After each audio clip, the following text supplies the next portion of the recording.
All in the pieces of merkin and berries. He's honoring measly crumbs. Chill, it easily comes like breathing from deep in the sea of your lungs. I creep to the beat of a drum that's unique to me as I keep it 100. Leaving through regions and leaving the dumb. And feeble MCs sinking deep in the mud. Hey guys, what's going on? Sorry Krop. Thank you for joining me. We're going to be working today on slipping while we're working on the heavy bag. Now, if you guys don't know those slips that we're talking about, it's a lot easier to do once you've stepped up into your boxing stance. So this would be my Thai stance, my kicking stance. When I step up to punch, now I'm in my boxing stance here. It's a lot easier to slip from this stance because I got more depth in my hips and shoulders and more twistability. If I'm here, then it's harder to get off of that center line. So that's what I'm doing when I'm slipping. I'm getting off of that center line. So when my opponent throws those punches, my opponent doesn't throw punches because of some rule that he's got to throw punches down that center line. He throws them because that's where my face is until I move. So my face is right on that center line. When he jabs, I'm going to turn. So I'm going to turn that front shoulder towards him. And by doing that, I'm going to drop my level just a little bit. And I'm going to move my head off of that. Now my back foot's more heavy. I can come with that hook, that uppercut. I can come up into a straight shot. Okay. Then for the slip of my opponent's cross, if you're match stance, if you're opposite stances, so if you're orthodox, your opponent's southpaw, or vice versa, then this will be their cross. This will be your slip off of their cross, and this will be your slip off of your jab. But if you're match stance, either both orthodox or both southpaw, then your slip off of their cross, you're going to take your rear heel, turn it up and out, and you move your head off of that center line there. So when they punch toward your face, you move your head using your legs. And then you're going to come back. You can throw that front side, body, uppercut, hook, a lot of different things that we can do. When you're working on the heavy bag, I got my back to you guys so that you can see. So we're going to pick out the middle of this heavy bag. And when I do, I'm going to slip off so that my head is off of the middle line of this heavy bag before I come back with a counter. Okay, so say I set my jab, and then my opponent comes back with their jab, I slip off of the middle, okay? So that jab misses me. And then I can come back, counter, boom, boom, boom, and finish out a combo, okay? So jab's here, boom, when they jab, you can slip off, boom, and we want to make sure we get off of the middle of the bag. If the bag's moving like this, then you're just going to play from the middle where it was when you hit it. So if I hit 1, 2, boom, boom, the middle's right here when I hit it. So then I need to slip off of where that middle was. And then I come back, counter back, boom. And so if we've got that jab, we pop the jab, boom, right into the middle of the bag. Then right where our jab was, we're going to slip off of that jab, boom, come back, bow, bow, bow, finish it out. Here's the jab, boom, slip off of the middle, boom, boom. Throw the jab cross, slip off of their jab, come back, and finish it out.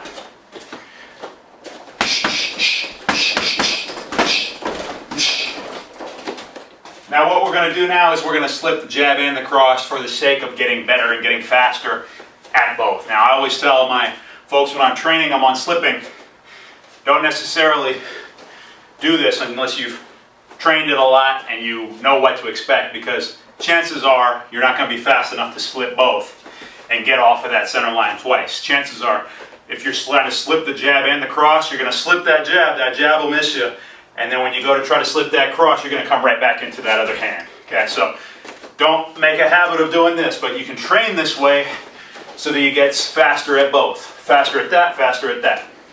Now to slip that cross on the heavy bag, okay, if I throw that cross right in the middle right here, that sets my middle line. And when I slip the cross, I need to get off of that middle line. Okay, and then I can counter back with this lead hand, either to the body here, bam, to the hook here, to the uppercut here, and then I can follow up, make a combo out of it, okay?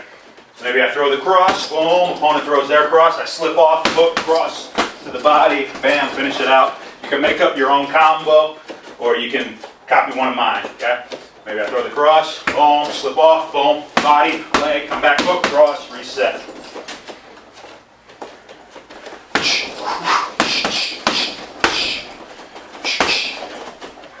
Now here's that sequence, the double slip this way and then that way, that I don't really recommend unless you're lightning fast or unless you practice this every day. It's going to be tough to put this into your game. But by practicing this, you get faster at this one and faster at that one. So it's not bad to practice, it's just dangerous to work into your game when you're actually facing someone that's punching hard and fast. So here we go, jab cross. Both of them are on this middle line right here. So I throw my jab cross, boom, boom. Opponent throws jab, I slip off this way, throw cross, I slip off that way. I got to get off the middle line this way, and then that way. That's why this is kind of dangerous to work against somebody that's punching hard and fast, okay? But after I slip both ways, now my front side's loaded up. Again, I can go body with the lead hand, I can go hook to the head with the lead hand, or I can go uppercut with the lead hand, and then I can follow up any of those and make a combo out of it.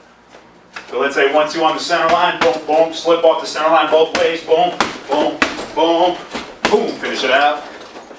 1-2 on the center line, slip off of the center line both ways, boom, boom, boom, boom, come back, pow.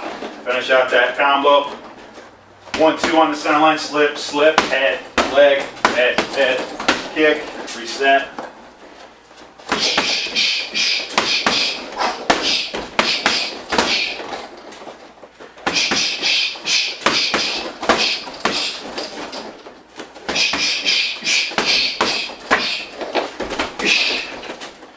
Alright, a lot of different stuff you can do. So remember, when you're slipping off of the middle, you're setting the middle with your own punches, and then you're slipping off of that center line. Even if the bag moves, over there, the center line is where it was when you punched it. That's the center line that your opponent's going to punch back at, because that's where your face is. Then you're going to slip off of the middle, off of the middle, boom, and then you can come back. Okay? You can slip one way and throw off of that back foot. You can slip to the front side, throw off of that foot, or you could do both. But again, that's dangerous once you're fighting somebody that's actually trying to punch your face. They're going to punch faster than you can probably do that and that. Okay? Alright? The more you practice slipping, the better you'll get at it, the more you can actually use it against someone that's trying to punch you. Alright? Thank you guys. Go and Please join us for the video workout at the end of the week.